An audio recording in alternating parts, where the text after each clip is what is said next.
Jahlil Parker was only 13, but when he stood in court and told the judge, "I'm my mom's lawyer," the entire room froze. They laughed until he exposed a buried police video that shattered their lies. They threatened until his opening statement made national news. What began as a wrongful arrest turned into a federal reckoning. This isn't just a story about a boy defending his mother. It's about the child they tried to silence, and the system he made kneel. Before we deep dive into this interesting story, subscribe to our channel, and tell us where are you watching from. Share in the comments below. The fluorescent hum of the supermarket lights was the only sound louder than the tension tightening in the air. Mia Parker stood at the customer service counter of Dale's Market, clutching a small plastic bag with 2 unopened boxes of cereal and a crumpled receipt. Her son Jahlil stood beside her, quietly sipping from a half-empty bottle of orange soda, his wide brown eyes scanning the room without blinking. Mia was calm, her voice steady. She explained to the clerk twice that the cereal boxes were accidentally double-scanned, and she simply wanted her $6.29 refunded. The receipt clearly proved it, but the young white clerk kept glancing over his shoulder, whispering into a walkie-talkie, his eyes avoiding hers, like he was afraid of catching something contagious. Then came the words no black person in East St. Louis ever hears without a knot forming in their stomach. "Ma'am, I need to see some ID."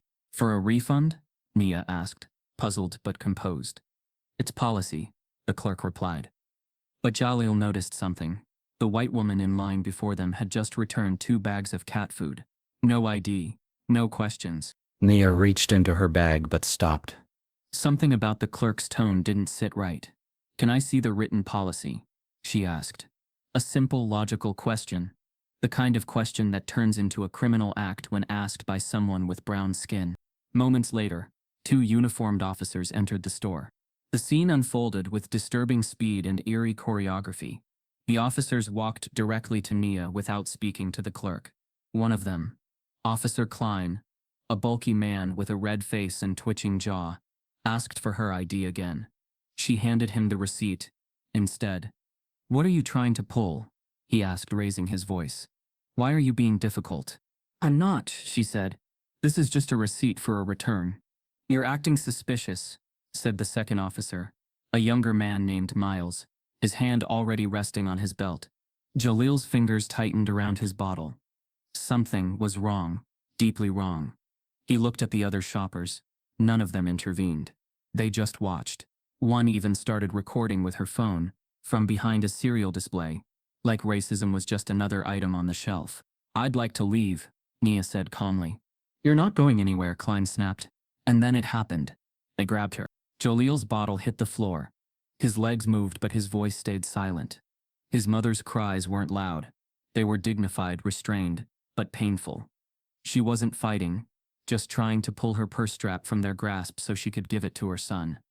They twisted her arm anyway. The click of the handcuffs echoed like a gunshot in Jahlil's chest. "Mia Parker," Officer Klein announced. "You're under arrest for attempted fraud, resisting an officer, and disorderly conduct." "What?" someone whispered from the crowd. But no one stepped forward. Jahlil tried to speak, but the words felt like they'd been tied in knots at the back of his throat. He followed as they led her out of the store, past the checkout lanes, past people pretending not to stare, pretending not to understand what they were seeing. Outside, the patrol car door slammed shut with mechanical indifference. A bystander tried to comfort Jahlil, but he brushed them off. His mother's voice barely made it through the window glass, but her lips mouthed something clear and unforgettable. "Stay strong, I'll be okay." She wasn't. That night, the local police department released a short report. Suspect became belligerent during a retail interaction and refused to provide ID. After repeated refusals and combative behavior, officers detained suspect for attempted fraud. Officers used appropriate force. The words hit like betrayal. None of them were true. Back at their cramped 2-bedroom apartment, Jahlil sat at the kitchen table, staring at the folded police report printout his uncle had pulled from Facebook. The lies were there in ink, like someone had typed them while holding their breath, like truth was optional. His aunt Danielle tried to keep him distracted. She made him chicken and rice. She put on cartoons. She offered to braid his hair like his mom always did on Sundays. But Jahlil didn't want comfort. He wanted He opened his mom's old laptop, a glitchy hand-me-down she used for her activism work. It booted slowly, almost in protest. But once it lit up, Jahlil began searching. What is attempted fraud in retail? Can you be arrested for refusing to show ID? What are civil rights in a store? What is racial profiling? What is the Fourth Amendment? He read articles until midnight. He downloaded free legal dictionaries. He watched YouTube videos of courtrooms, noting the words attorneys used, how they spoke, their tone, their stance, their power. No one knew. Not his aunt. Not his cousins.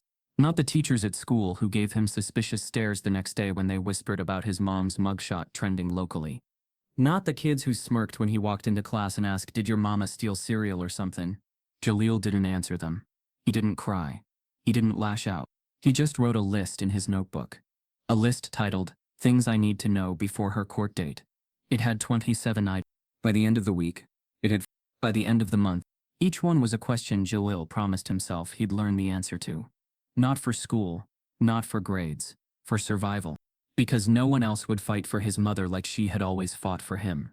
And somewhere deep inside the sleepless silence of that apartment, with sirens echoing faintly in the distance, Jahlil made a decision that changed everything. He was going to learn the law, not someday, not for a degree, now, for her. But he told no one.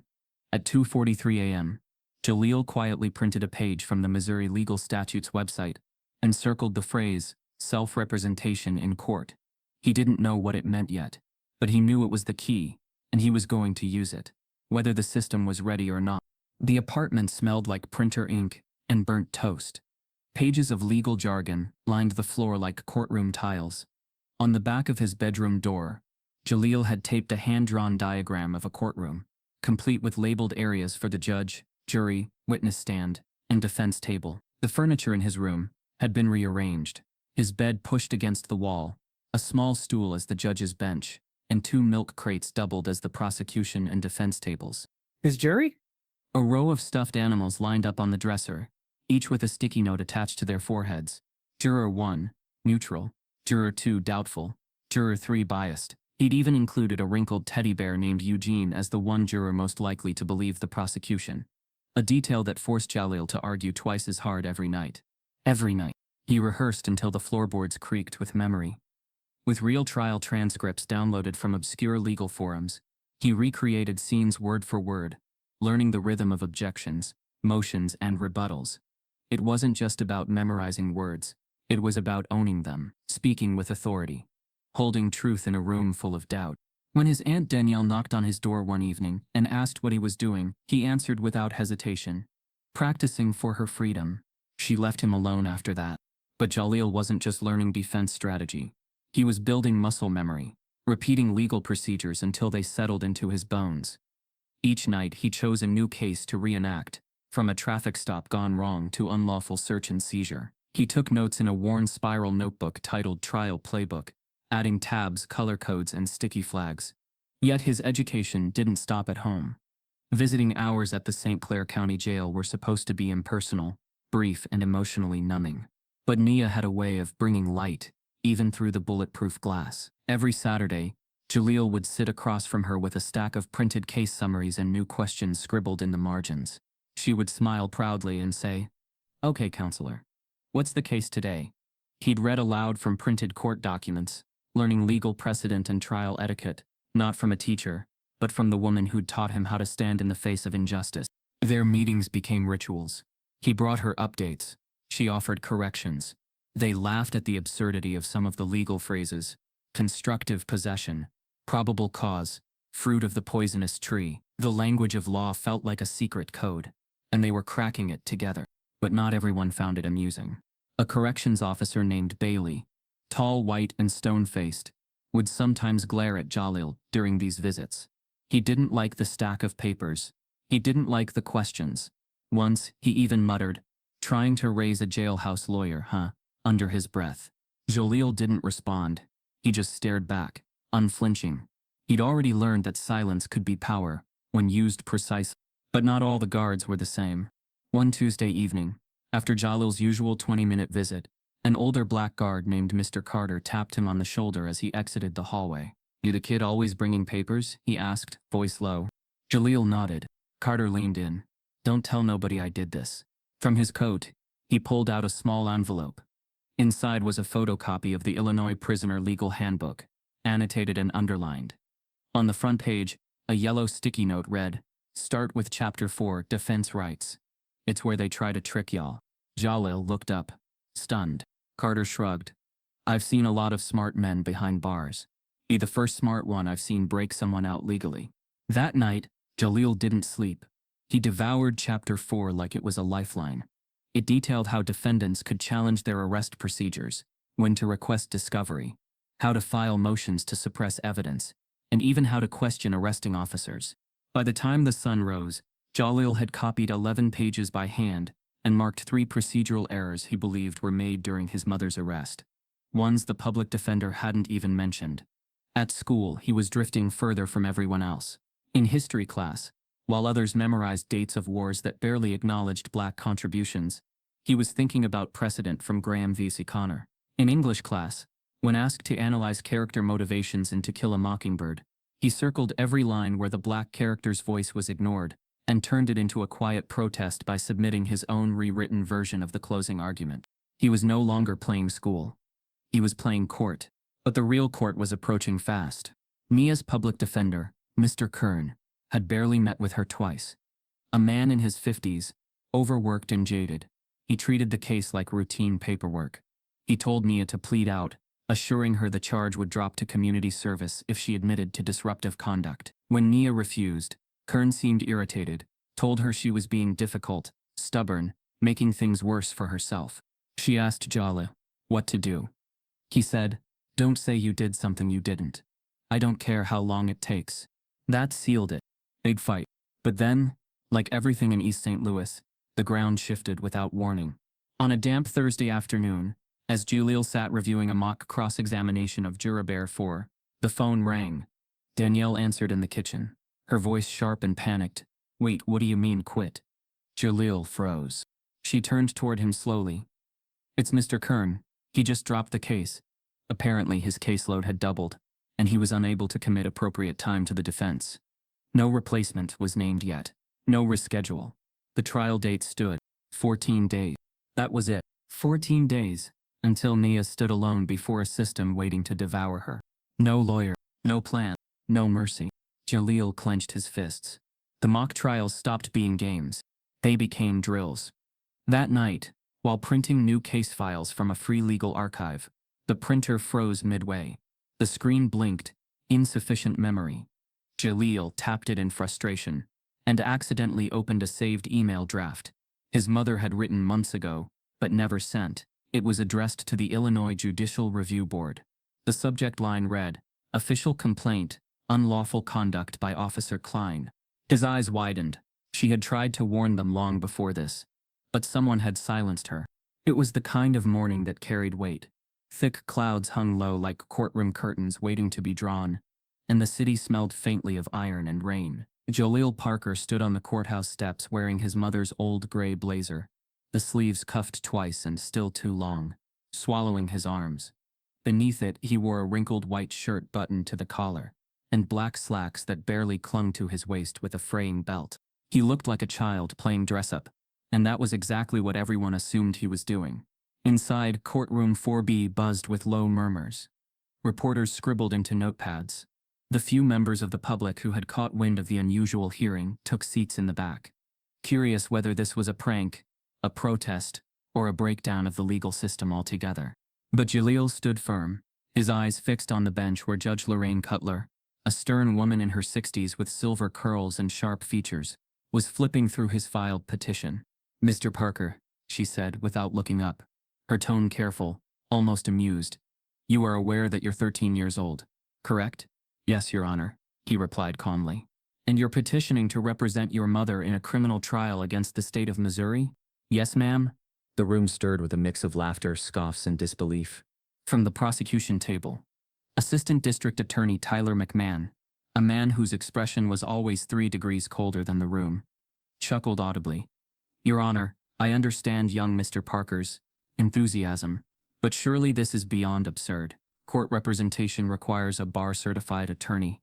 This is clearly—" Jahlil cut in. "Excuse me, sir, but under Missouri Revised Statute 600 UO 51, Self-representation is permitted by law, and a defendant can also designate a non-lawyer representative, if the court permits, especially in cases of necessity. The courtroom fell still. Judge Cutler finally looked up. "Where did you read that?" Legal Self-Advocacy Resource Center. Also cited in State v. Williams. She raised an eyebrow. McMahon's smirk faded. Jahlil stepped forward, placing a neatly organized folder onto the podium. Inside were citations, scanned precedents, affidavits from community members testifying to his mother's character, and a handwritten summary of their defense strategy, all labeled with color-coded tabs. "I know I'm not what this court expects," he said, his voice steady but thick with emotion. "But I'm the only one who has read every document in this case. I'm the only one who visits her, and I'm the only one who hasn't told her to give up." A hush swept through the room. Even Judge Cutler's gavel seemed hesitant to break the moment. She leaned back, considering, "This is highly irregular." Jahlil nodded. So was her arrest. The judge let the silence stretch. Then she sighed and turned toward the prosecution. "Mr. McMahon, have you spoken with the public defender's office?" "They're short-staffed, Your Honor. No immediate replacement available." Judge Cutler looked back at Jahlil. "Do you understand the risks? This is a felony case. You make a mistake, even a small one, and your mother could face up to 5 years." "Yes, ma'am. And you'll be going up against a trained prosecutor. I've read his previous cases. He relies heavily on procedural tactics. Most of his convictions are plea-based." McMahon's jaw tightened. "Fine," the judge said, holding up a hand to stop further protest. "You'll have 72 hours to prepare your opening statement. If you don't return with something that meets this court's standards, I will appoint counsel regardless of your objection." "Understood." Jahlil nodded once. "You'll be referred to as Advocate Parker during these proceedings." Court adjourned. The gavel hit wood. Chaos erupted. Reporters swarmed the hallway. Before Jahlil could even step out of the room, cameras flashed. Microphones were shoved into his face. One voice barked, "Is this a publicity stunt?" Another, more sympathetic, asked, "How does it feel knowing you might be changing legal history?" Jahlil didn't answer. He slipped through the crowd, out the door, and into the cool air where the courthouse loomed behind him, like a sleeping monster. He didn't feel triumphant. He felt heavy, like he'd been handed a sword no one expected him to lift. At home, his Aunt Danielle was already watching the news clip. Her hand covered her mouth as Jahlil walked in, blazer still on. "You really did it," she whispered. "You went to court. By yourself." "I didn't have a choice," he said, setting down his backpack. "Now I have 3 days to prove I belong there." Danielle hesitated. "You sure you can do this, baby?" "I have to." He disappeared into his room. The following hours blurred into motion. He created outlines, read case files aloud, practiced in front of a mirror until his voice cracked. He even built a visual presentation using a borrowed Chromebook from school, detailing every falsehood in the police report, with timestamps, photos, and a chronological map of the store layout. His bedroom no longer felt like a place to sleep. It was a war room, but the pressure was relentless. That night, as he sat rereading cross-examination techniques, he heard a knock at the door. Danielle answered. A courier handed her an envelope addressed to Advocate J. Parker. Inside was a letter, not from the court, not from the prosecution. It was from someone unexpected, a civil rights attorney in Chicago. He had seen the courtroom footage circulating online. A young black boy standing before a judge, speaking in law's language. His handwritten strategy document had been uploaded by a local reporter, and now he wanted to help. "If the court won't let me co-counsel, then I'll be your silent advisor. You're not alone anymore. This fight is bigger than just one mother. It's for every mother like her, every son like you." Attached was a Dropbox link containing hundreds of annotated case briefs, opening statement models, and templates for evidentiary challenges. It was more than Jahlil had ever hoped for. But as he clicked on the final file, a scanned police disciplinary record from 5 years ago. Jahlil's eyes widened. Officer Klein, the man who arrested his mother, had once been investigated for excessive force and perjury in a case involving another black woman, a case that mysteriously disappeared from court records. This wasn't just racism. It was a pattern, and Jahlil was about to expose it. The sun hadn't risen yet, but the weight of the world already pressed against the thin walls of apartment 3C. Jahlil sat on the edge of his mattress, arms wrapped around his knees, watching a sliver of light inch across the floor from the hallway. It was the fourth night without his mother. 4 days of a silence, so loud it made the apartment feel like a vacuum. A life paused. He didn't cry.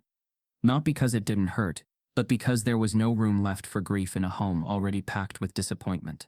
Jahlil's father, Malcolm Parker, had disappeared from his life before his 3rd birthday. Not because he didn't love his son, but because the system decided his presence wasn't worth the inconvenience of truth. Malcolm had been arrested during a traffic stop for intent to distribute. After officers claimed to have smelled marijuana in his car, no drugs were found, but a minor parole violation from 5 years earlier, something about a missed check-in, was enough to land him in prison for 7 more years. That's all it took. 7 years for being at the wrong place, with the wrong skin, at the wrong time. Nia fought like hell. She gathered character witnesses, filed appeals, even staged a silent protest on the courthouse steps. But nothing changed. Malcolm became a memory, a cautionary tale told quietly at barbershops and BBQs. His name wasn't whispered with shame, but with the kind of sorrow that only black boys in forgotten neighborhoods truly understood. East St. Louis wasn't just a city. It was a wound. The schools were cracked ceilings, stained, floors uneven, books decades old. Most teachers were either too tired or too afraid. Security guards outnumbered counselors 3 to 1. Metal detectors stood like monuments at every school entrance. Not as safety measures, but as reminders. You're already assumed guilty here. Jahlil knew this world. It didn't shock him anymore. He watched dreams die every day. Friends who once talked about science and sports now fantasized about making it out through music, hustle, or luck. College was a fairy tale. Justice was a myth. Hope was seasonal. But he had something rare. Nia. His mom wasn't just a fighter, she was the fire itself. She led food drives, mentored teen mothers, and challenged school board policies. When the city council passed a curfew law that disproportionately targeted black youth, she organized 300 parents to protest it, and won. She wasn't loud for attention. She was loud because silence never helped anyone like her. Their bond was unbreakable. Jahlil remembered how she used to call him my little warrior, whispering it into his ear each night before bed. She would stroke his forehead and say, "You're not just smart, baby. You're dangerous smart. And that scares people who want you small." Those words echoed now, louder than the quiet. At school, Jahlil didn't quite fit in. He was smarter than most. A fast reader, quicker thinker, but teachers rarely encouraged it. One math teacher openly accused him of cheating when he solved a complex equation faster than the class. She said his type always found shortcuts. Another instructor marked him down for using too many advanced words in an essay, suggesting he had copied from the internet. He hadn't. Being gifted in that school was like carrying an invisible knife. They assumed you'd use it for the wrong reasons, even when all you wanted was to build something. He stopped raising his hand. He stopped trying to prove anything. Instead, he listened. He watched. He observed how people twisted rules to fit their own expectations. How truth was manipulated, depending on who spoke it. He took notes, and at home he kept reading. His mother's old bookshelf, dusty and barely standing, had become his library. He read Angela Davis before he truly understood her words. He read Baldwin and Morrison, like scripture. He didn't always grasp every concept, but he felt them. Felt the pulse of resistance, the rhythm of pain, the weight of being black and brilliant, in a place that only saw one of those things as a threat. One afternoon, 2 weeks after Nia's arrest, Jahlil walked home from school past the usual shortcut, a fenced alley that led to the back of Dawson's thrift. It was closed, the windows were smeared with dust, the lights dim, but something caught his eye through the cracked glass. An old laptop sitting alone on a shelf, wedged between a broken printer and a VCR. He stared at it for a full minute before walking away. They didn't have money for anything extra. Aunt Danielle was already behind on rent, scraping together enough to cover Nia's bond hearing. But the thought festered. That night, Jahlil sat up staring at the ceiling. He replayed the courtroom videos he'd watched, the legal definitions he was still trying to memorize, the confusing tangle of laws that seemed designed to intimidate people like him. He didn't need a new computer. He needed access to information, to knowledge, to something that gave him even the smallest edge. The next day he returned to the store after school. Mr. Dawson, a wiry old man with cloudy eyes and hands stained from decades of fixing typewriters, stood behind the counter. Jahlil asked about the laptop. Does it work? He asked cautiously. Mostly, Dawson grunted. Battery's bad. Old HP. No charger. No guarantee. Jahlil hesitated. How much? 15, Dawson said. 10 if you promise not to bring it back. Jahlil handed over a crumpled $10 bill and 3/4. It was supposed to be for school lunch that week. He carried it home like it was made of gold. That night, he found an old charger in a drawer. Not a perfect fit, but close enough. The screen flickered to life. Slow, glitchy, but alive.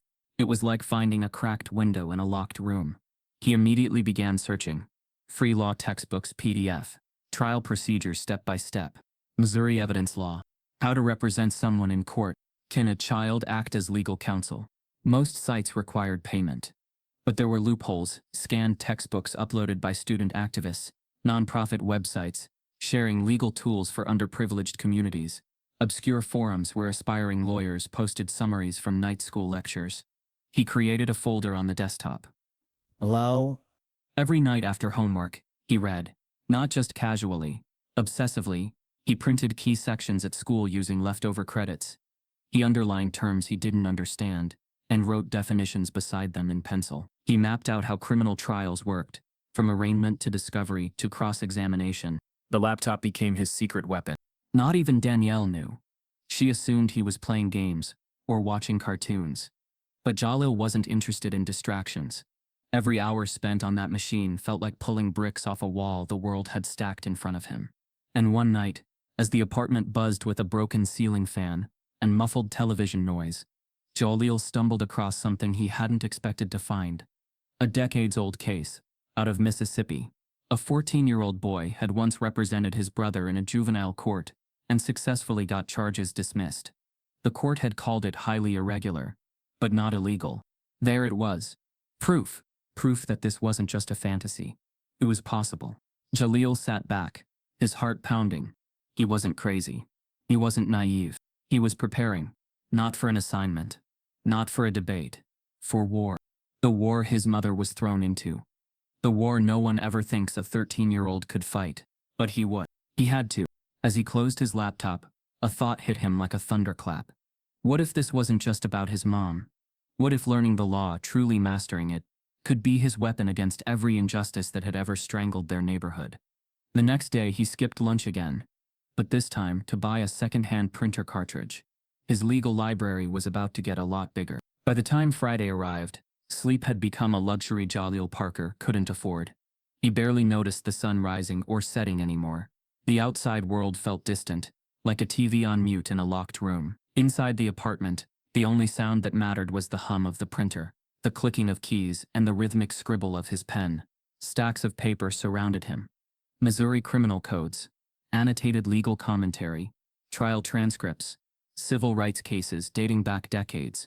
He didn't just read them, he absorbed them. Words like prima facie, due process, unlawful detainment, and pretextual stop etched themselves into his memory, not as terms but as tools. Each night, Jahlil collapsed for an hour or two, fully clothed, highlighter still in hand.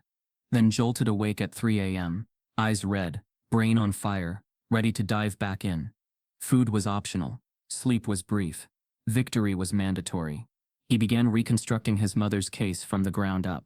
Not as a child guessing through emotion, but as a legal mind building a fortress of logic, evidence and undeniable truth. He pulled apart the arrest report word by word, highlighting phrases like uncooperative, non-compliant, and suspicious behavior. Terms as vague as smoke, used historically to justify brutality. Then he compared it to documented patterns in East St. Louis PD arrest logs. He noticed something chilling.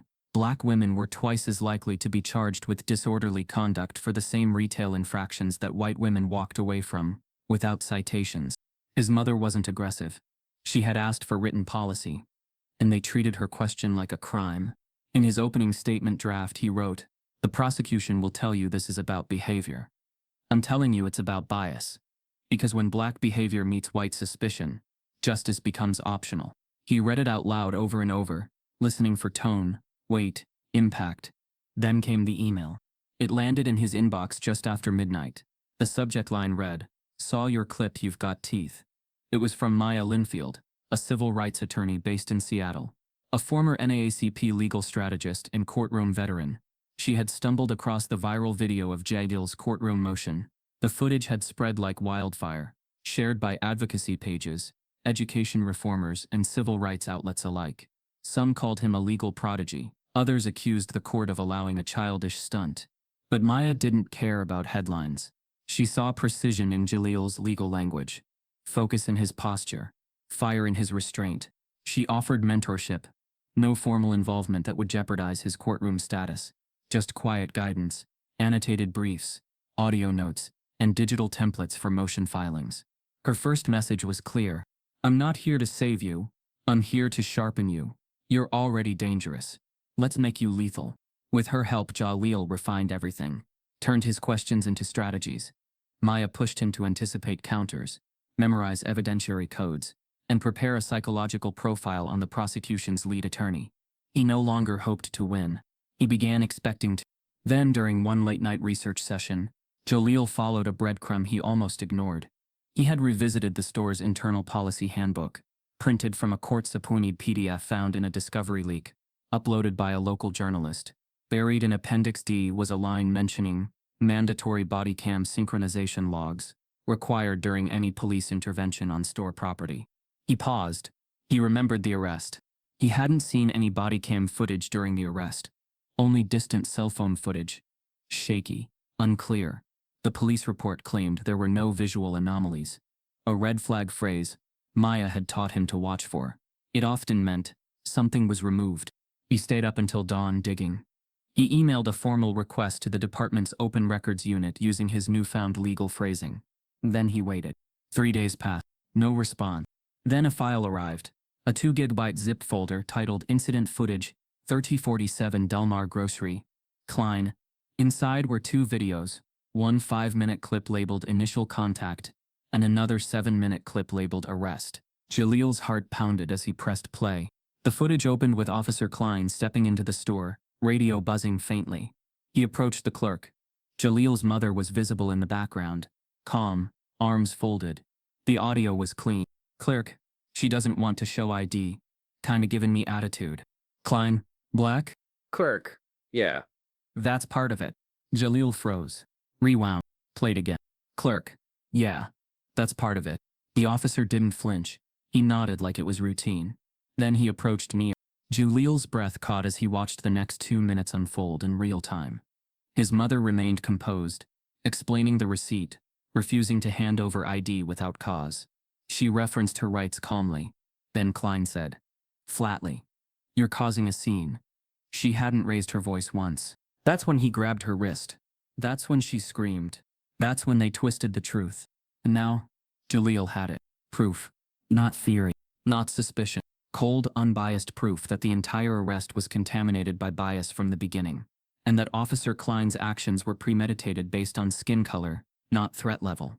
He uploaded the footage to a private cloud, then made 5 offline copies, 2 on USBs, 1 on a DVD, 1 on a hidden SD card, and 1 printed frame by frame and tucked into his binder. They wouldn't bury this again. But just as Jahlil was preparing his presentation on the footage, an anonymous email popped into his inbox. No subject line, no sender name, just 3 words: stop before trial. And attached was a photo, a blurry image of Jahlil, outside his school, backpack on, circled in red. Someone was watching. It was just past 9 a.m. when the double doors of courtroom 4B creaked open, and the buzz of expectation settled into a sharp, collective silence. Every seat was filled.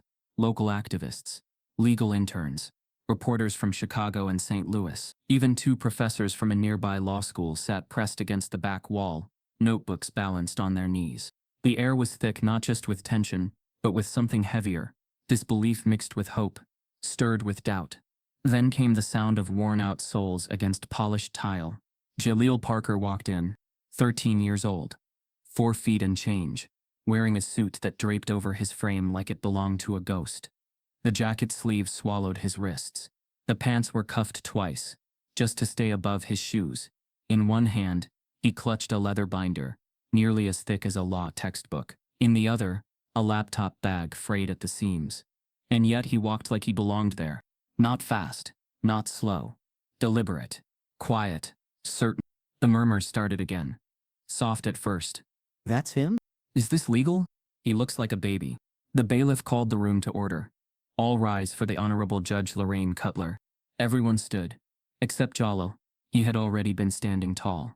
As the judge entered and took her seat, her eyes found him immediately. She gave a subtle nod, not approval, but acknowledgement. A silent "let's see what you've got." The state called its first procedural witness, a chain of custody officer, for the arresting evidence. Dry, uncontested, formality. Then it was time. Defense. Opening statement. Judge Cutler asked, adjusting her glasses. Jahlil stood. His small hands shook as he flipped open his binder. But when he looked up, his voice betrayed none of it. "May it please the court," he began, his tone firm but earnest. "My name is Jahlil Parker, and I stand here today not just as my mother's son, but as her legal advocate." A wave of silence rolled over the courtroom. He paused, not out of nerves, but strategy. He let the moment breathe. "I do not have a law degree," he continued. "I do not wear a polished tie or speak with practiced arrogance. But what I do have is something this case demands: the full, undivided truth." He stepped forward. "My mother, Nia Parker, was arrested at a grocery store for requesting written policy before handing over her ID. That's not fraud. That's not disruption. That's a question. A question asked by a black woman in a white managed store. A question that got her handcuffed." Some in the audience shifted. Others leaned in. "I'll show you, with evidence, that her arrest wasn't about behavior. It was about bias. I'll show you that the arresting officer has a documented history of misconduct, that footage was ignored, that her voice was dismissed." He raised his binder slightly. "And I'll prove by law, and by logic, that this case is not about public order. It's about systemic discomfort with a black woman who knew her rights and dared to ask why." Judge Cutler didn't blink, but her posture changed, slightly straighter, as if something had cut through her layers of institutional armor. "Thank you, Your Honor." He sat down. The silence lingered for a beat. Then, quietly, a few hands from the back of the courtroom clapped. The bailiff shot them a warning look, but the message had already landed. Even Adia McMahon, who had been busy rehearsing his own opening, seemed momentarily unmoored. He stood. "Your Honor," he said, clearing his throat, "the state is ready to proceed. The prosecution calls its first witness, Ronald Burke, store manager of Dale's Market." Jahlil's head snapped up. That name wasn't on the pre-trial witness list. He rifled through his notes. Searched. Nothing. "Objection," he said, rising. "This witness was not disclosed in pre-trial documents. I request exclusion or a recess to review testimony." Judge Cutler glanced at the prosecution. McMahon shrugged coolly. "Newly discovered relevance, Your Honor. Mr. Burke reached out after seeing the recent press. Says he witnessed the arrest and has statements on the defendant's behavior." Cutler hesitated. "Was this submitted to defense counsel?" "No, Your Honor. Just received yesterday. But relevant under Rule 802, spontaneous witness discovery in public interest trials." Jahlil's heart pounded. He could fight it, but would the judge allow the delay? Could he risk seeming uncooperative? He took a breath. "Permission to request 5 minutes to consult my client?" The judge granted it. Jahlil turned to his mother, seated quietly beside him in a modest blouse and handcuffs hidden beneath the table. "You okay?" she whispered. He nodded, but his voice cracked slightly. "They're pulling someone new. Manager from the store." Mia's expression tightened. "I never saw a manager, only the clerk." "Then this is a plant," Jahlil muttered. "He's here to lie." She leaned close. "Then ask the questions no liar wants." He returned to the podium, breathing through his nose. "Defense is ready," he said. Judge Cutler nodded. "Call the witness." The courtroom doors opened again, and in walked a balding man in a beige blazer, with a clipped stride and no visible hesitation. His name tag read, R. Burke. He didn't look around the courtroom, didn't glance at Jahlil. He took the stand like someone who had rehearsed. McMahon approached first. "Mr. Burke, did you witness the incident at Dale's Market on the afternoon of May 4th? "I did." "In your words, describe the defendant's behavior." "She was loud, hostile, kept refusing basic store policy. The clerk called for help, and she got aggressive when officers showed up." "Did you feel threatened?" "Yes." Jahlil watched carefully. The eye movements, the way Burke avoided saying black, the practiced tone. Then it was his turn. He approached slowly. binder in hand. Mr. Burke, Jahlil began. What was the layout of the customer service area that day? Standard. Where were you standing? In the back office. So you saw the incident through a window? No, I stepped out once the clerk radioed me. Jahlil flipped a page. Can you identify the clerk in this photo? Burke squinted. Yes. That's Steve. Steve Traynor? Yes. Jahlil smiled faintly. According to store logs subpoenaed last week, Mr. Traynor clocked out at 2:17 p.m. The arrest occurred at 2:53. Would you like to revise your testimony? Burke stiffened. Maybe I'm misremembering. Or maybe you weren't there at all. McMahon objected. Argumentative. Sustained, Judge Cutler replied. Jahlil nodded. No further questions for now. He returned to his seat, but something inside him churned. Burke was lying. But why? As Jahlil packed up his binder for the day, a small envelope slid across the defense table, unmarked, no name. He opened it carefully. Inside was a grainy photo of a man, Burke shaking hands with Officer Klein, dated 2 months before the arrest, and behind them stood a sign. Security Training Bias Response Workshop. Cancelled. Someone had tried to erase the evidence. But now, the pieces were falling into place. The recording was played 3 times in Judge Cutler's chambers, each time more chilling than the last. I don't care how smart he is. That kid doesn't belong in a courtroom. They're turning this place into a circus. All this over another loudmouth black woman.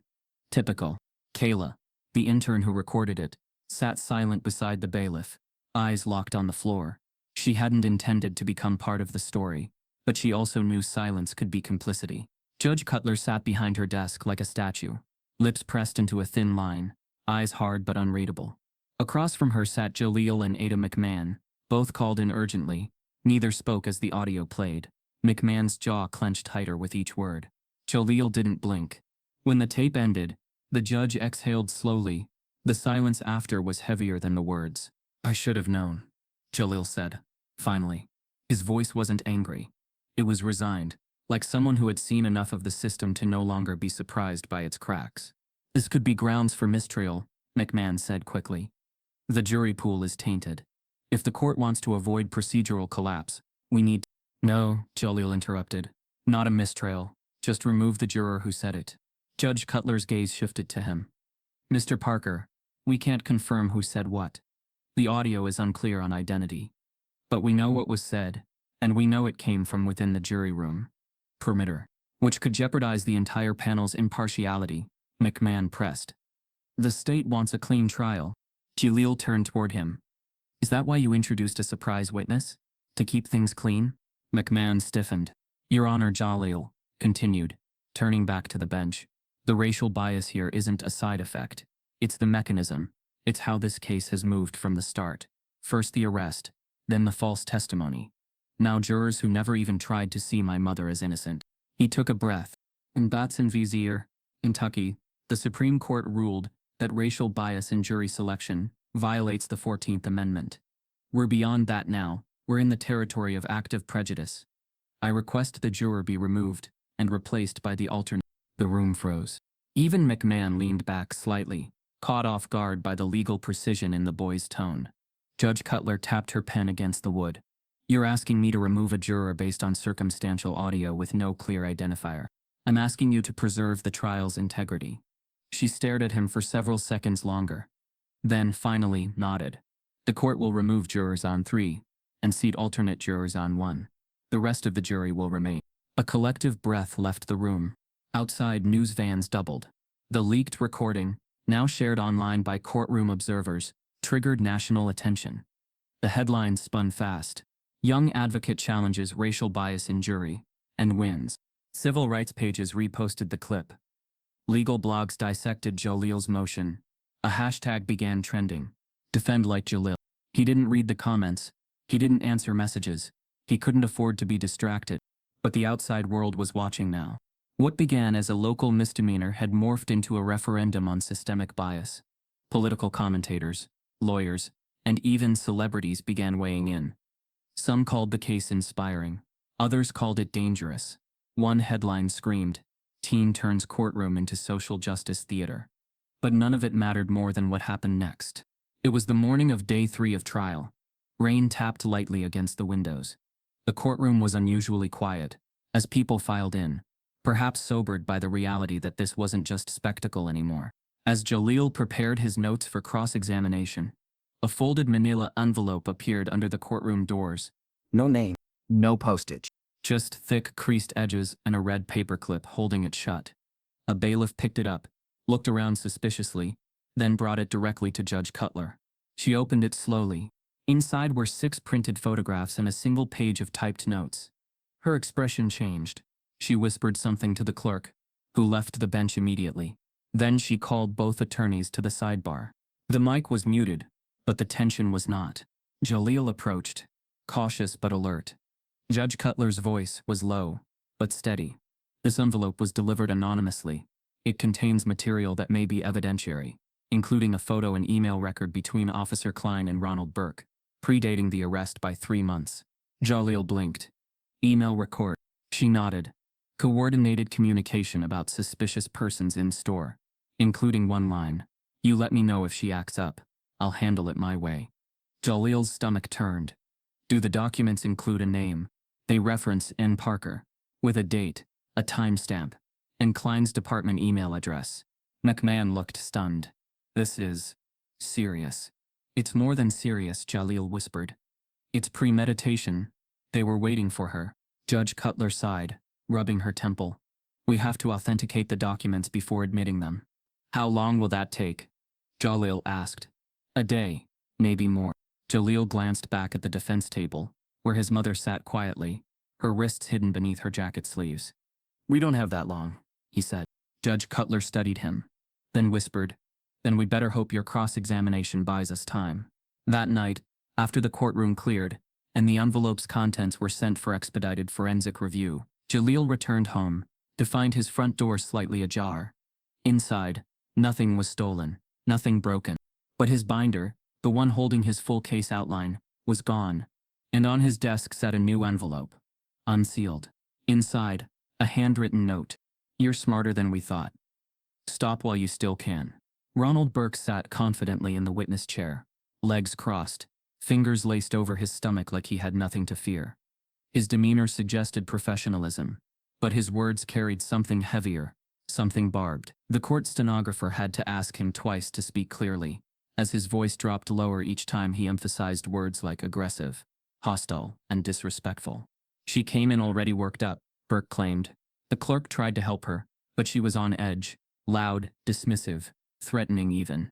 Jahlil didn't flinch. He simply took notes. She refused to comply, acted like she was above store policy. I stepped out when the clerk radioed me, tried to de-escalate, but it was too late. She was out of control. It was a textbook strategy. Paint Mia Parker as an angry black woman. Not just mistaken, intimidating. Not simply wrong, dangerous. The courtroom atmosphere changed subtly. A few spectators shifted uncomfortably. Others folded their arms. Even Judge Cutler narrowed her eyes, sensing the narrative shift. McMahon finished his examination and nodded smugly toward the defense table. Your witness. Jahlil rose slowly. He didn't speak right away. Instead, he walked across the floor with quiet confidence and paused near the jury box. He made eye contact with Juror 5, an older black woman who hadn't blinked once during Burke's testimony. Then, with controlled breath, he turned toward the witness stand. Mr. Burke, he began, his voice firm but without malice, can you remind the court of your position at Dale's Market? Store manager. 10 years. And you said you stepped out to observe the situation firsthand? I did. Jahlil flipped to a page in his binder. Do you recall what time that was? Around 2. He nodded. According to the internal incident report filed by your security team, your store's surveillance cameras showed you exiting your office at 2:54, exactly 1 minute after my mother was already in handcuffs. Would you like to revise your answer? Burke hesitated. That can't be right. I have the footage timestamped and verified by third-party metadata. It's entered as Exhibit C. The courtroom leaned forward, as if one body. Judge Cutler raised her eyebrows, but said nothing. Jahlil continued. So, you didn't actually witness the confrontation? I heard it. From your office? Yes. Through a closed door 20 feet away, over ambient store noise. Burke shifted in his chair. Tell me, Mr. Burke, Jahlil said, flipping another page. Have you ever filed a report or complaint against a white customer for being disruptive? Burke frowned. I don't see how. Please answer the question. Burke looked at McMahon, then back at the boy standing before him with courtroom command. Not that I recall. That's interesting. Because in March of last year, a white woman, Cheryl DuPont, threw a can of soup at a cashier. The incident was recorded. Yet no police were called, no arrest made, and no report filed. That woman was your cousin, correct? Burke's face flushed. Jahlil didn't wait. You testified under oath that my mother was intimidating. What specifically did she do that was threatening? She questioned the policy aggressively. Did she raise her voice? I can't remember. Did she curse? No. Did she touch anyone? No. Did she break anything? No. So her aggression was, what? The way she asked questions? She had a tone. A tone, Jahlil repeated slowly. In this tone, was it louder or just blacker? Gasps rippled across the courtroom. Burke's lips parted, but no words came out. Judge Cutler pounded her gavel once. Control the gallery. Jahlil looked at the jury. My mother asked for a written policy. Not a refund. Not an exemption. Not a favor. Just the facts. And that request became threatening only after it came from her mouth. He turned to the judge. No further questions. Burke sat frozen, his carefully constructed lie unraveling under a child's quiet dismantling. As he stepped down, the murmurs returned. This time they weren't mocking. They were shaken. Outside, in the hallway during recess, people whispered to each other like a movement was brewing. He embarrassed that manager. Boys got fired. That's not just intelligence. That's legacy. But not all whispers were supportive. In a quiet corridor just outside the jury room, 2 jurors had lingered too long after being dismissed for the break. They stood near the vending machines, unaware that one of the courtroom interns, a young black woman named Kayla, was still seated nearby, earbuds out. I don't care how smart he is, one juror muttered, a middle-aged white man with a blue tie. That kid doesn't belong in a courtroom. They're turning this place into a circus. His friend chuckled. All this over another loudmouth black woman. Typical. Kayla's breath caught. She didn't say anything. But she quietly pulled out her phone and began recording. Minutes later, Kayla slipped back into the courtroom and handed a flash drive to the bailiff with a whisper. Something happened. It concerns the jury. Inside the judge's chambers, the audio would soon play for 3 sets of ears, and what they heard would call the entire trial's integrity into question. The morning light poured into courtroom 4B, like it didn't know any better. Warm, golden, almost naive. It cast soft shadows across the tables, the jurors' notepads, and the face of a 13-year-old boy who hadn't truly slept in days. Jahlil Parker sat still, eyes locked on the bench, heart pounding behind his ribs like a warning drum. The night before had ended with dread. His case binder stolen, a threatening note left in its place. But instead of fear, what settled into his bones that morning was something deeper. Resolve. Because inside the envelope the judge received the day before was something that changed everything. A surveillance video, grainy, time-stamped, labeled Backroom Cam John 2. It showed the moments before Nia Parker's arrest. Moments never disclosed, never referenced, never entered into evidence. In the footage, Nia stood calm and still, speaking with the clerk in low tones. She wasn't irate. She wasn't disruptive. She didn't raise her voice or make threats. She simply asked, twice, for the store's return policy, in writing. Then she stepped back, crossed her arms, and waited. No chaos. No yelling. No crime. Just a black woman holding her dignity like armor. And the camera caught everything. The email attached to the footage had been sent anonymously from a burner account. No name, no subject line, just one line typed into the body. Before they erased it, I saved a copy. Truth belongs somewhere. Jahlil watched the clip again and again, that morning, memorizing every detail. The way his mother tilted her head when she was interrupted. The way she gently placed her receipt on the counter. The moment the clerk touched his walkie-talkie, not to report a threat but to initiate one. Back in court, he stood with a printed transcript of the video in one hand and a flash drive in the other. Your Honor, the defense moves to submit newly discovered visual evidence, supplemental store surveillance footage recovered from the internal security system at Dale's Market.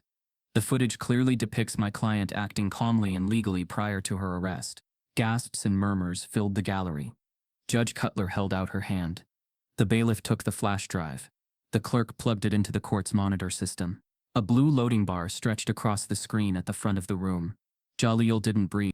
This footage, he continued, contradicts not only the arresting officer's statement, but also the sworn testimony of Ronald Burke. McMahon stood instantly. Objection, Your Honor. This video was delivered anonymously. Chain of custody is compromised. It cannot be verified under evidentiary rules. Jahlil turned to him. Then, let's verify it. Call in the store's system manager. Let's track the hard drive logs. I'm not afraid of a digital trail. Still inadmissible. McMahon snapped. We don't know who recorded this, who edited it, or even if it's authentic. Jahlil nodded. Except the store's layout matches perfectly. The timestamps align with known receipt logs. The footage contains no cuts, no splices, and ambient audio matches the store's recorded soundtrack, all of which can be confirmed. Judge Cutler raised a hand. I will review it in chambers, she said carefully. Until then, the footage will not be played in open court. Jahlil's chest sank slightly. It wasn't a no, but it wasn't the vindication he needed yet. Court recessed early. The public swarmed. Reporters lined the courthouse steps like crows, shouting questions that blurred together. Mr. Parker, what's in the footage? Is the system hiding exculpatory evidence? Do you believe the state is covering for Officer Klein? Jahlil kept walking. Inside the courthouse elevator, alone with his reflection, he whispered, She's going home. They just don't know it yet. Back in chambers, Judge Cutler sat alone reviewing the footage. No clerks, no assistants, just her, a legal pad, and the hum of the monitor. She watched it twice. Then she called for Jahlil. Private chambers were sacred, closed spaces where strategy could be whispered without gavel or gaze. Jahlil entered slowly, nerves wired tight. He hadn't been summoned to chambers since the trial began. Judge Cutler gestured to the seat across from her. I watched it, she said flatly. Jahlil waited. Twice. Still, he said nothing. She looked at him hard. You know, when you first filed that motion, I expected this to fall apart in 2 days. You're 13. You speak like a man with a law degree. But I figured eventually the pressure would crack you. He blinked. It did. I just kept moving anyway. Her face softened. Barely. This footage, she tapped the desk, is powerful. But it also presents legal risk. If I allow it, and it turns out to be tampered, the entire case could be thrown out post-verdict. Worse, you could face sanctions for misconduct. Even as a minor, I didn't tamper with it. I believe you. Jahlil leaned forward. Then why hesitate? Because the system's fragile. The truth is dangerous when it's inconvenient. And you're about to make a lot of people very uncomfortable. Jahlil didn't flinch. Good, he said. She sighed. I'm giving the prosecution 24 hours to verify the footage. If they can't disprove its validity, I'll allow it into evidence. He stood. Thank you. But, she added, I want you to be ready. If this goes public, if it hits the wrong nerves, it won't just be a trial anymore. It'll be a war. Jahlil smiled. It already is. Just before court adjourned for the day, a courier arrived, this time in a gray uniform, with no badge and no name. He dropped off a single envelope, marked for the defense only. Inside was a printed email, one never filed in discovery. It read, to ADA Tyler McMahon, subject footage suppression. Dale's Market. Delete that clip. We don't need it clouding the narrative. And it was signed, Officer M. Klein. The walls of the judge's chambers seemed taller that afternoon, their wood-paneled silence more suffocating than sacred. Outside, the courthouse buzzed with reporters and restless spectators, but inside, it was only 2 people, one boy who had become a force, and one judge who had spent her life guarding the structure he now threatened to move. Judge Lorraine Cutler stood behind her desk, hands clasped tightly behind her back. Her black robe flowed around her like a cloak of contradictions, power, tradition, caution. Jahlil stood opposite her, binder under his arm, the flash drive with the new evidence in his pocket, and years of systemic rage simmering just below his suit collar. She didn't speak at first. She just studied him. You remind me of someone, she said quietly. Jahlil raised an eyebrow. Ma'am? My son, she replied. Jordan. He died when he was 14. Leukemia. Her voice didn't shake, but the air around it did. I'm sorry, Jahlil said. Genuine but unsure. He had your eyes. Not just the shape sharp, observant, but the fire too. He used to question everything. wouldn't take my answers, not even as a judge. I'd say, that's the law. And he'd say, then change it. She smiled faintly, then let it fade. That was 20 years ago. And still, I see him every time I see you speak in that courtroom. The compliment hit Jahlil unexpectedly. He felt it land somewhere between pride and ache. But before he could respond, she pulled a manila folder from her drawer and laid it flat on the desk. This came across my desk this morning. Internal memo from the city attorney's office. She tapped it with 2 fingers. It's a directive, not official. Of course, they'd never be that careless. But the message is clear. Wrap this case up, quietly. No headlines, no spectacle. Jahlil clenched his jaw. So they want a conviction, he said. They want closure, she replied, without exposure. He let the silence stretch. And you? He asked finally. I want justice, she said. But that's more complicated than it should be. Jahlil stepped forward, placing his binder on the desk like an offering. He opened it to the photo of his mother smiling, holding his hand at a protest when he was 7. This isn't just about clearing her name, he said, voice steadier than ever. It's about every black woman who's ever been arrested for speaking too firmly. Every mother accused of being difficult instead of resilient. Every time dignity was mistaken for danger. He flipped to another page, Officer Klein's disciplinary file. She wasn't the first, he said. But she might be the last, if we do this right. Judge Cutler's eyes didn't leave the folder. She wasn't angry. She was articulate. She wasn't aggressive. She was assertive. She didn't make a scene. The system did. He let the words hang, weighty and unflinching. I'm 13, he said. I should be watching cartoons or playing ball. But instead I'm here, explaining why a calm black woman didn't deserve to be arrested in front of her child. Her eyes glistened. Jahlil stepped back, hands trembling now. I know what that footage shows, and I know what you saw in it. So don't bury it, ma'am. Don't protect their lie. My mom already lost her freedom. I already lost my childhood. Don't make us lose the truth too. She inhaled sharply, like she'd been holding her breath since the conversation began. No one's ever spoken to me like that, she said softly. No one's ever needed to, he answered. They stood in the quiet for a long, reverent moment. Then she reached into her desk and pulled out the sealed evidence motion. She stamped it. Admit it. Tomorrow, the jury sees it, she said. All of it. Jahlil blinked. It took a second for the words to register. You're admitting it, he asked. I am. A breath left his lungs like a flood. Thank you, he said. But before he could turn to leave, her voice stopped him. One more thing. He turned back. You're brave, Jahlil. But brave doesn't mean invincible. The people behind this, they're not done. They don't lose easily. I know, he said. Neither do I. As Jahlil exited her chambers, a courthouse staffer approached quietly and slipped him a folded piece of paper. No envelope, just one line typed in bold. Check the police precinct dumpster before sunrise. They missed something. He tucked the paper into his pocket without breaking stride. Because the truth wasn't just coming into court tomorrow. It was rising from the ashes tonight. The air inside courtroom 4B had changed. It wasn't the usual murmur of anticipation or the silent shifting of those waiting for drama. This was different. A charged stillness, like the room itself knew something irreversible was about to happen. At precisely 9:03 a.m., Judge Lorraine Cutler gave a single nod. Proceed, she said, her voice clipped, barely hiding the gravity of what was to follow. The clerk dimmed the lights. A projector hummed to life. The courtroom wall turned into a screen, blank at first, then pixelated, then slowly sharpening into the dusty gray hue of backroom surveillance footage. Jahlil stood, not at the defense table, but at the center of the courtroom, facing the jury with one hand holding the remote, and the other steadying a printed timeline. This, he began, his voice even and low, is what they didn't want you to see. Click. The footage rolled. Mia Parker appeared on screen, arms folded, calm, her body language quiet but firm. She handed over her receipt, then waited. The clerk tapped his walkie-talkie, not once but twice. Jahlil spoke over the video, syncing perfectly with the unfolding scene.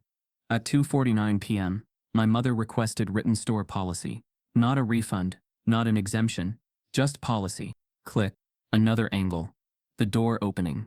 Officer Klein enters at 252. No greeting, no de-escalation, No inquiry. Watch closely. On screen, Klein walked straight past the clerk and confronted Nia. She does not resist. She steps back. She even offers her receipt again. He grabs her wrist anyway. The footage played without edits. The audio captured clearly. Klein, you're causing a scene. Nia, I'm just asking questions. Klein, stop resisting. Silence in the courtroom. You could hear the shift in breathing, the blink of disbelief, the quiet gasp from the back row as Nia's body twisted under the force of Klein's hand, though she never moved with aggression.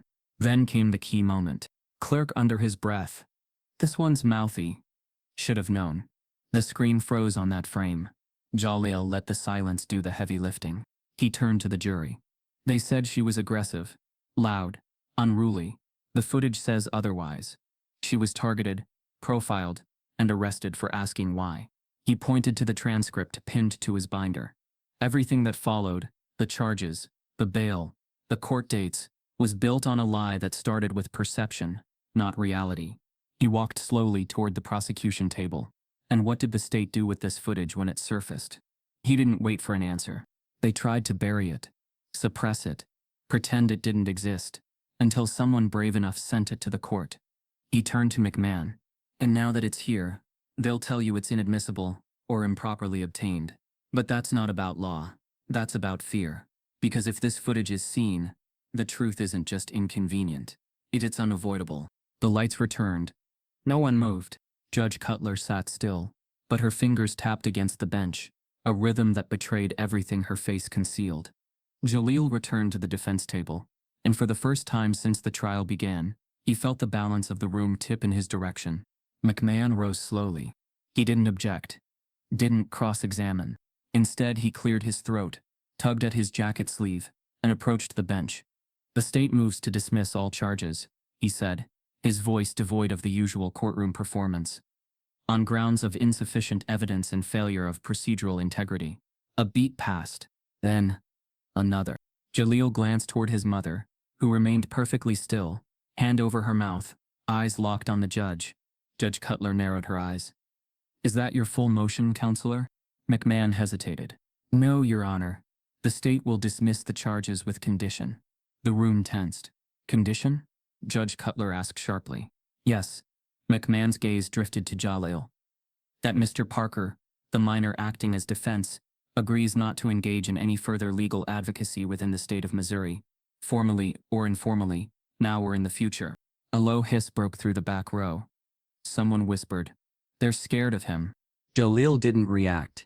He just stared, first at McMahon, then at Judge Cutler, waiting for her to speak. But she didn't. Not yet. Instead, she leaned forward slowly, as if the weight of the moment pressed on her spine. The defense has 24 hours to respond, she said at last. Gavel.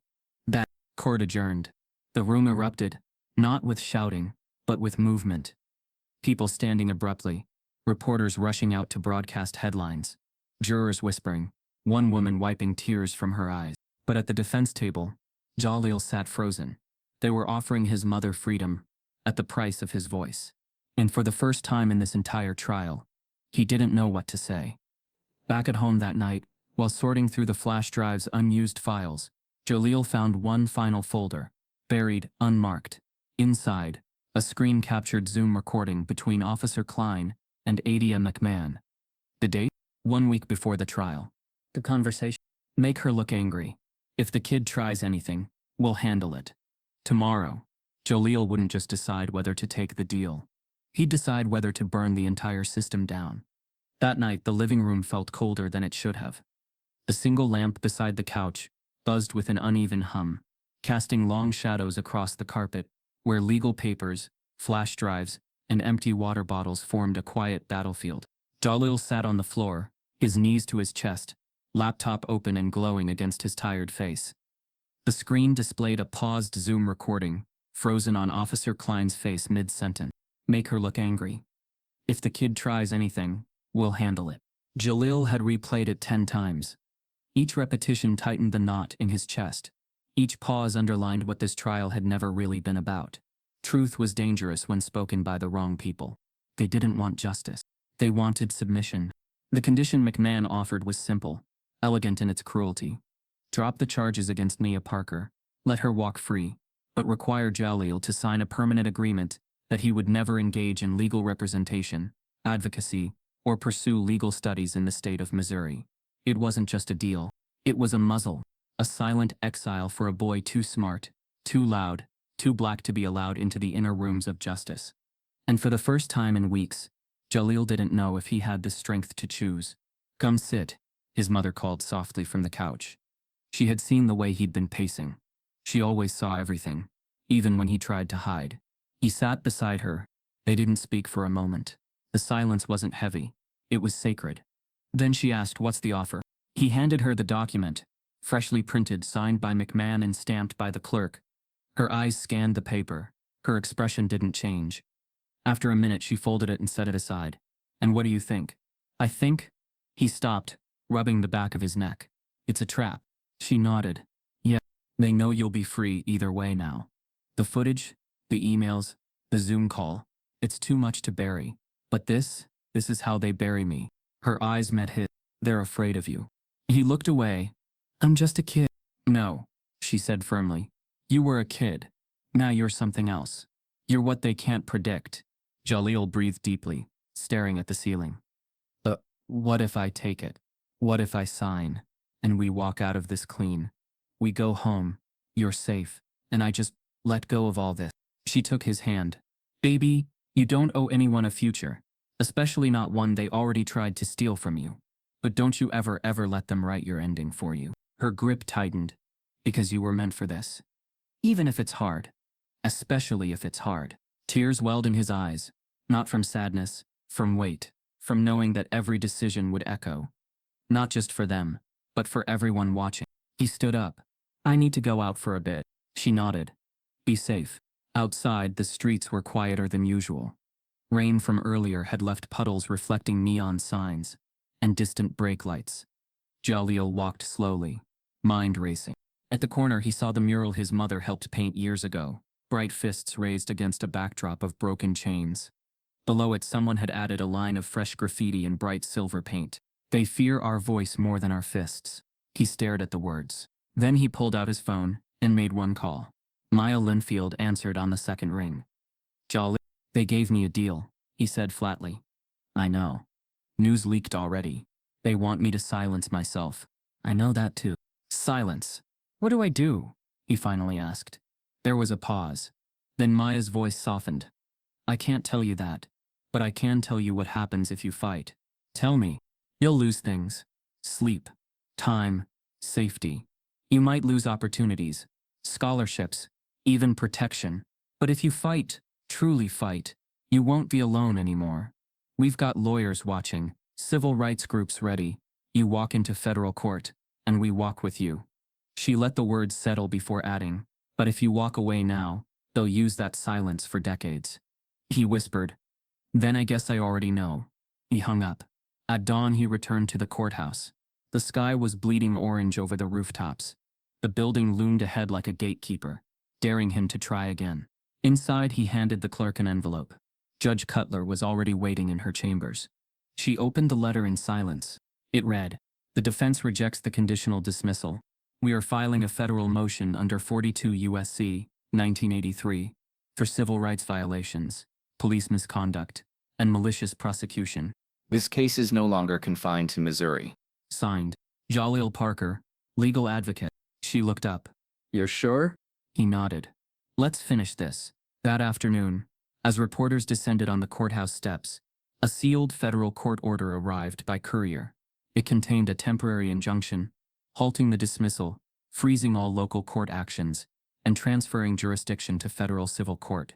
But at the bottom of the order was one line no one expected. "The Department of Justice will open an inquiry into East St. Louis PD, including ADA Tyler McMahon."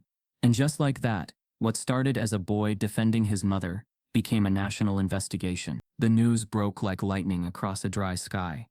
Within 24 hours of the federal injunction being issued, hashtags exploded on every social platform. Jahlil's justice. Let them speak. Protect our black mothers. It was no longer just a courtroom drama in East St. Louis. It was a movement, a mirror, a reckoning. Civil rights groups who had been silently watching now emerged in full force. The ACLU, NAACP Legal Defense Fund, Color of Change, and a dozen grassroots youth justice networks issued joint statements condemning the systemic abuses in the case and formally offering legal resources to Jahlil and his mother. Jahlil didn't ask for attention, but it found him. The viral clips of his courtroom arguments, especially the footage confrontation, and his refusal to take the conditional dismissal, began circulating nationally. Talk shows debated the ethics, radio hosts praised him. Critics called it juvenile showboating. But the public saw something different. A kid who dared to look the law in the eye and say, "You will not erase us." Outside the federal courthouse where the civil rights case was now pending, murals began appearing overnight. One of them, spray-painted on a utility box near the front steps, showed Jahlil in a courtroom suit with words behind him that read, "Truth, not permission." Inside the courtroom, change was already unfolding. The Department of Justice, in tandem with federal prosecutors, now required the full admission of all withheld digital evidence, including the police body cam footage McMahon and Klein had never intended to disclose. That footage, once finally authenticated, became the smoking gun. The video showed Officer Klein entering Dale's Market with his camera already recording. Standard protocol, but what he said before approaching Nia was anything but standard. Klein, to clerk, "Don't worry, I'll shut her up. Just stay quiet and back my report." The courtroom didn't erupt. It sank into a silence so deep it felt like a moment of national mourning. Mourning for every lie printed on official letterhead, every mugshot that shouldn't have been taken, every mother handcuffed for having a voice. Jahlil stood beside his mother as the footage ended. They didn't cheer. They didn't cry. They just stood taller than the lie. And yet, the impact didn't stop at the courthouse. News outlets picked up the story. MSNBC ran a nightly segment titled "The Boy Who Defended Justice."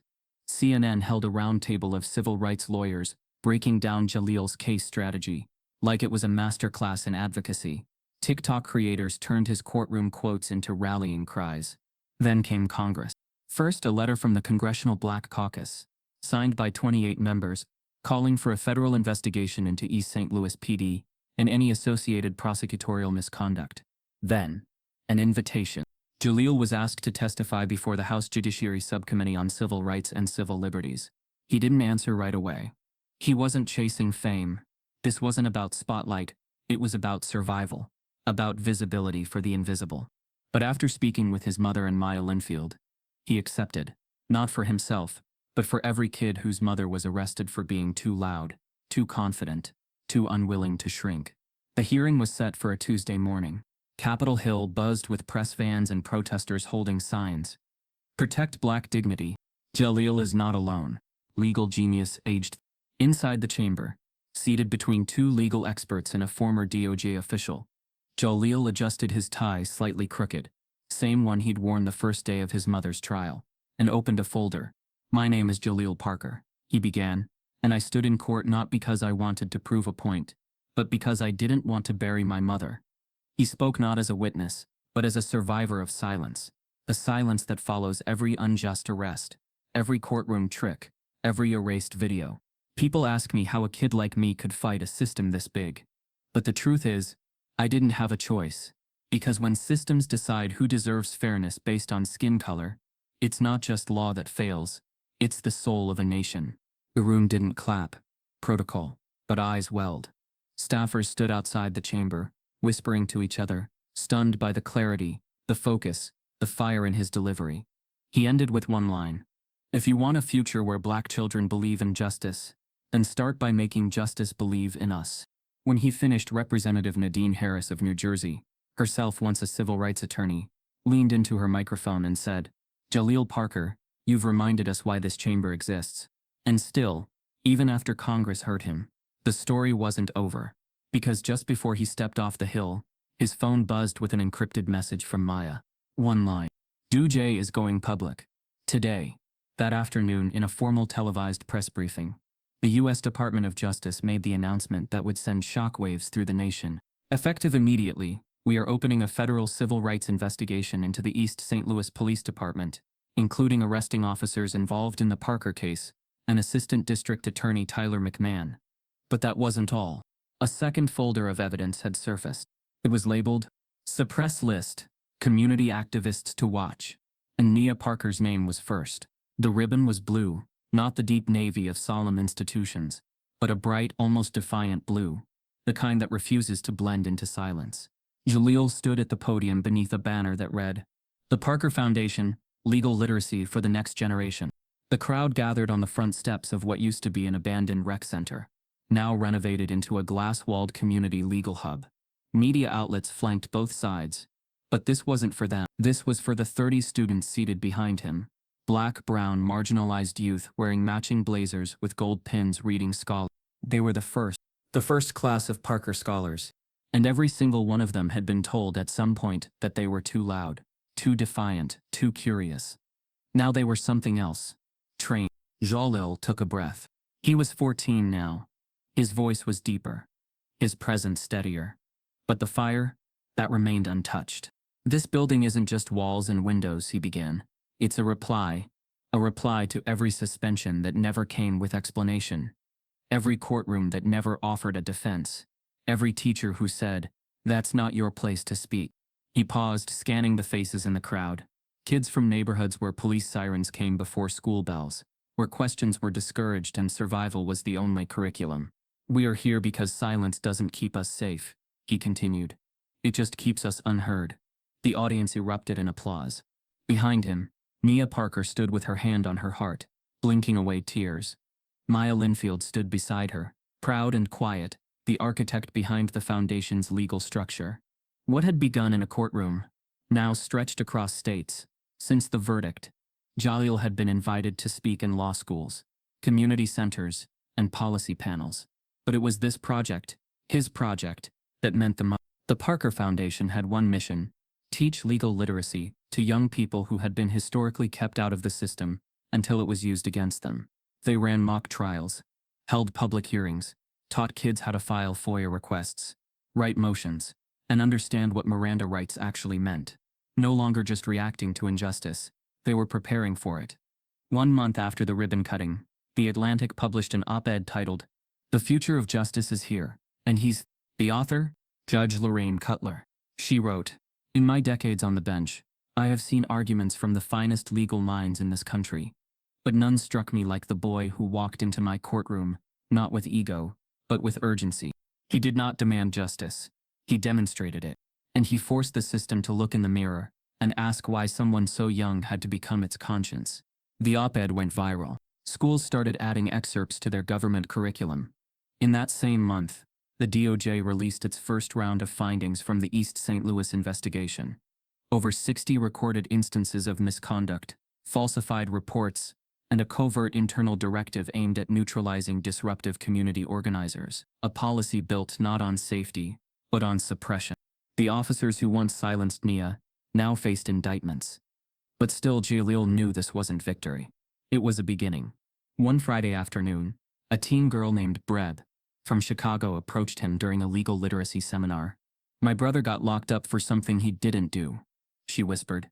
"Can you teach me how to fight like you?" Jahlil looked her in the eyes and said what he wished someone had said to him earlier. "You already started," and that became the Parker Foundation motto. Later that week, during a panel discussion at a community justice summit in Atlanta, a moderator asked Jahlil what made him different. He thought for a moment. "I'm not different," he answered. "I just didn't believe the lie that we weren't allowed to speak." The crowd gave a standing ovation. But the real validation came in quieter forms. School kids writing thank you letters, mothers requesting copies of court documents they never knew they had a right to see, high schoolers asking how to start Parker circles in their cities. And then came the unexpected twist. An invitation arrived from a prestigious East Coast prep school. Full scholarship, world-class resources, a legal mentorship pipeline. Jahlil turned it down. Instead, he stayed home, built another Parker Foundation satellite in Kansas City, mentored a boy who lost his sister to a no-knock warrant, created a podcast breaking down court proceedings in language kids could understand. He didn't chase prestige. He chased proximity to the problem, and to the people caught in it. Because justice didn't need a distant savior. It needed someone present.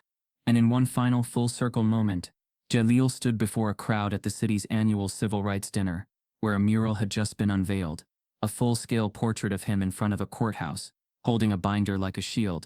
The quote below it read, "The boy they tried to silence gave the system its loudest lesson yet." And he wasn't done speaking. Jahlil Parker never asked to become a symbol. He didn't set out to change laws, ignite national conversations, or bring police departments under federal investigation. All he wanted was to defend his mother. But in choosing to stand where no one expected him to, he held up a mirror to a broken system and forced it to see itself. He showed the world that justice doesn't require a law degree, just courage, truth, and refusal to be silent. From a grocery store arrest to a federal courtroom, from a boy in oversized sleeves to a scholar creating change, Jahlil became what America didn't see coming. And in doing so, he didn't just win his mother's freedom. If this story stirred something in you, don't just scroll past it, study it.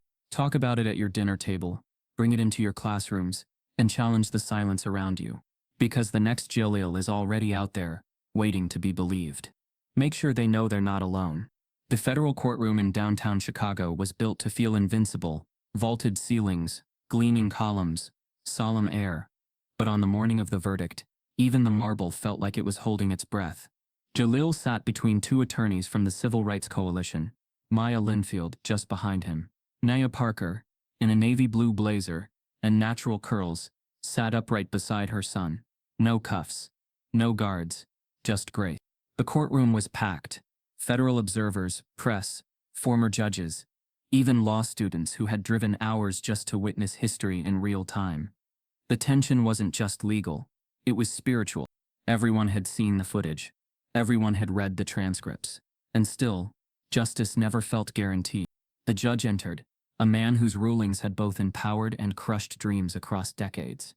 He adjusted his glasses, glanced at the crowd, and began to read.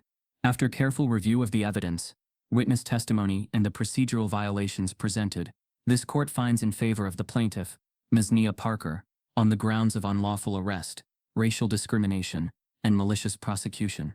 A hush swept the room. No gasp. No cheers. Just stunned, heavy silence. Then a sound. A quiet exhale.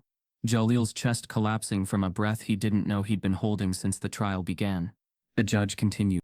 The officers involved in this incident, Michael Klein and Jared Miles, are hereby referred to the Department of Internal Affairs for immediate suspension and disciplinary review. Further, the state's failure to disclose key evidence has triggered a federal oversight request of the East St. Louis District Attorney's Office. The statement was historic, but it wasn't the last blow. Lastly, Dales Market Corporation is hereby held liable for civil negligence, as their internal records demonstrate a pattern of racially biased conduct, including targeted surveillance and wrongful detainments. The store chain was being sued. But more importantly, the system had finally named itself guilty. Nia gripped Jahlil's hand tightly. They didn't cry. Not in that room. They just looked forward, eyes locked on the judge, as if saying, "We knew this truth before you did." When the gavel came down, reporters flooded the steps outside. Microphones pointed toward Maya, toward Jahlil, toward Nia, but Jahlil didn't step forward first. He let his mother speak. "I wasn't arrested because I broke the law," Nia said into a sea of lenses. "I was arrested because I dared to ask questions. And the truth is, my story isn't rare. It's just recorded. The real hero here isn't me. It's my son.